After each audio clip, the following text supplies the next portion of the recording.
एकमात्र ऐसा सब्जेक्ट है जो कि तुम्हारे पूरे रिजल्ट को उठा भी सकता है और फिर गिरा भी सकता है। चाहे अगर तुम 75% स्कोर कर रहे थे, अगर तुम लोग ने इंग्लिश में बहुत बढ़िया तरीके से स्कोर कर लिया तो तुम 80 से 85% स्कोर कर सकते हो। अगर कहीं तुम 90-95% स्कोर कर रहे थे और अगर तुम्हारा इंग्लिश का पेपर ही बिगड़ जाता है तो तुम डायरेक्ट 80% या 75% पर आके लाइज कर जाओगे। तो यार क्या क्या ऐसी चीजें जो कि मैंने मेरे बोर्ड एग्जाम में, मेरे पास कोई बताने वाला कोई भैया दीदी नहीं थे, बट तुम्हारे पास है, तुम्हारे पास तुम्हारी सकीना दीदी है, तो प्लीज ये मिस्टेक्स बिल्कुल भी मत करना। अगर तुम चाहते हो कि इंग्लिश बोर्ड एग्जाम्स में तुम्हारे 95% आए तो इस वीडियो को जरूर एंड तक जरूर देखना। कहते हैं इंग्लिश बोर्ड एग्जाम्स के बारे में बच्चों, आप सभी लोगों को पता है आपके इंग्लिश बोर्ड एग्जाम्स आने में कुछ चंद दिन बाकी रह गए हैं। अगर मैं बात करूँ तो इस साल आप लोगों के लिए और भी टफ बना दिया है सीबीएसई ने, क्योंकि आप सभी लोगों को पता होगा कि सीबीएसई ने इस साल वाले 2024 वाले स्टूडेंट्स के लिए रीडिंग पैसेज और ज्यादा टफ बना दिया है। तो अगर मैं बात करूँ तो सबसे ज्यादा मार्क्स कहाँ डिडक्ट होते हैं तो वो होते हैं आप लोग के रीडिंग सेक्शन में।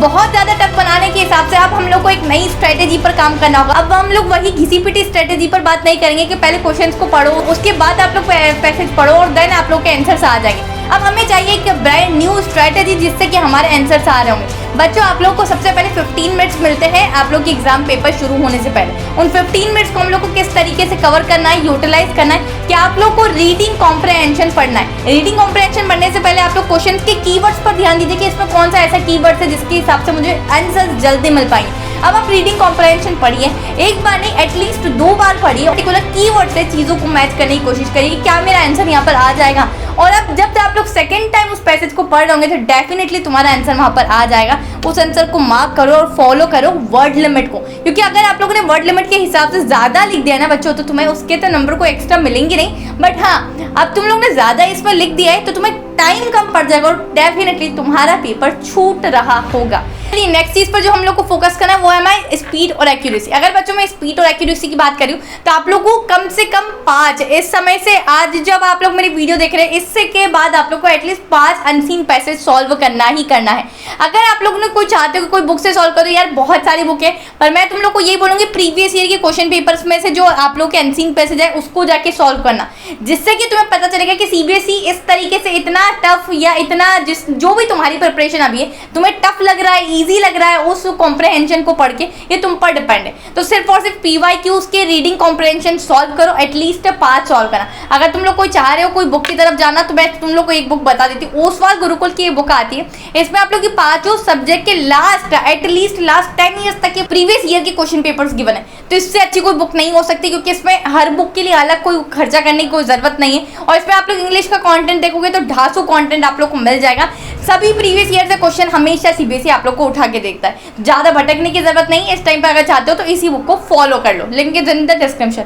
बात करते हैं बच्चों ग्रामर की, तो ग्रामर में अगर आप लोग बात करोगे तो आप लोग का ग्रामर का कुछ ये सिलेबस है। अगर इसको इन डेप्थ पढ़ने बैठे ना तो 10 दिन भी कम पड़ जाएंगे। तो दीदी इस समय हम लोग को क्या करना है, तो इस समय आप लोग को जितने भी ग्रामर के आप लोग के टॉपिक्स देख रहे हैं, टेंसेज हो गए, मॉडल्स हो गए, तो इन सभी पर आप लोग डायरेक्ट क्वेश्चंस करना स्टार्ट कीजिए बच्चों। अब डायरेक्ट दीदी क्वेश्चंस कहाँ से करें, तो अगेन मैं वही बोलूंगी कि पीवाईक्यू से क्वेश्चंस करो। पीवाईक्यू से ही तुम लोग को सारी चीजें करना है, चाहे ग्रामर हो, रीडिंग सेक्शन हो, सभी चीजें। तो पीवाईक्यू से जब आप लोग क्वेश्चन सॉल्व करेंगे तो आप लोग को पता चलेगा कि कहाँ मैं मिस्टेक कर रहा हूँ। कुछ क्वेश्चन बच्चों ऐसे भी होंगे स्टार्टिंग में जो कि आप लोगों से नहीं बन रहे होंगे, तो उनको एटलीस्ट अपनी जो मिस्टेक्स है ना उसको लेट गो मत करना, उसको वापस उस चीज पर ध्यान देना कि मैंने कहाँ कहाँ मिस्टेक्स की थी और उसको वापस से ट्राई करना। इंस्टीट ऑफ दैट कि अगर तुम लोग ने ट्राई नहीं कराना और तुम लोग ने मजे मजे में छोड़ दिया ना तो तुम सेम मिस्टेक अपने बोर्ड एग्जाम में जरूर करके आ रहे होंगे। तो प्लीज ऐसी चीजें मत करना। बात करते हैं तीसरे सेक्शन पर हमारा, जो कि होता है राइटिंग सेक्शन बच्चों। इस राइटिंग सेक्शन में आप लोग का बहुत ही कम चीजें आ रही है, सिर्फ 2 चीजें आप लोग से पूछी जाएगी। पहला होता है हमारा पैराग्राफ एंड दूसरा होता है हमारा फॉर्मल लेटर टू एडिटर। अब इन दोनों चीजों को आप लोग बहुत अच्छे तरीके से कर सकते हो और इसमें आप लोग full out of full score भी कर सकते हो राइटिंग सेक्शन में। पर दीदी कैसे?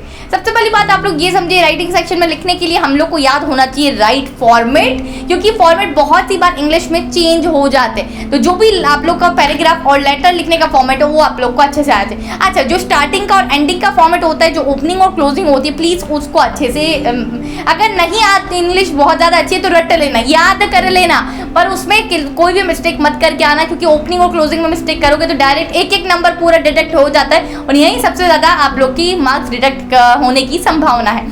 बात करते हैं मेन बॉडी में, तो बहुत बड़ी कहानी हम लोग को मेन बॉडी में नहीं लिखनी है। जो चीजें आप लोगों से पूछी जा रही वही चीजें आप लोग बता के आना। वर्ड लिमिट का थोड़ा सा ध्यान रखना, अगर वापस से आप लोगों ने वर्ड लिमिट को एग्जीट किया तो टाइम कम पड़ेगा और पेपर अगेन छूट जाएगा।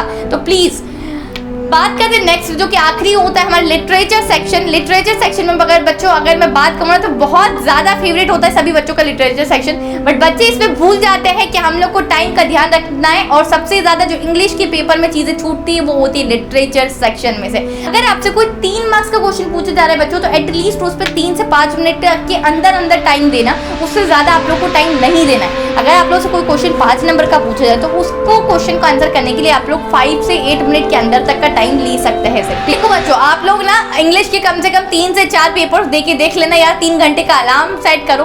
अगर आप लोग चाहो तो oswald.io पर जाके आप लोग ऑनलाइन पेपर्स दे सकते हैं और 3 घंटे के बाद एक इन्विजिलेटर आप लोग की पेपर्स को चेक भी करेगा, जिससे कि तुम्हें बिल्कुल बोर्ड जैसा फील आएगा। अब ये oswald.io पर जाना कैसे, यही सोच रहे हो ना? तो जो बुक मैंने आप लोग के लास्ट प्रीवियस ईयर की बुक बताई थी ना, इस पे एक आप लोग का बार कोड है, आप लोग डायरेक्ट स्कैन कर पर वहां पर चले जाओगे, या फिर आप लोग डायरेक्ट बिल्कुल टाइप करके देख लीजिए। आप लोग डायरेक्ट क्रोम ब्राउजर पर टाइप करके देख सकते हैं oswald.io, और डेफिनेटली वहां आप लोग के सामने एक पेपर खुल रहा होगा जिसको आप 3 घंटे के अंदर सॉल्व करेंगे और पता चलेगा कि आप लोग को कितने मार्क्स आ रहे हैं और आपने कहाँ मिस्टेक्स किए, वो भी इन्विजिलेटर से पता चलेगा।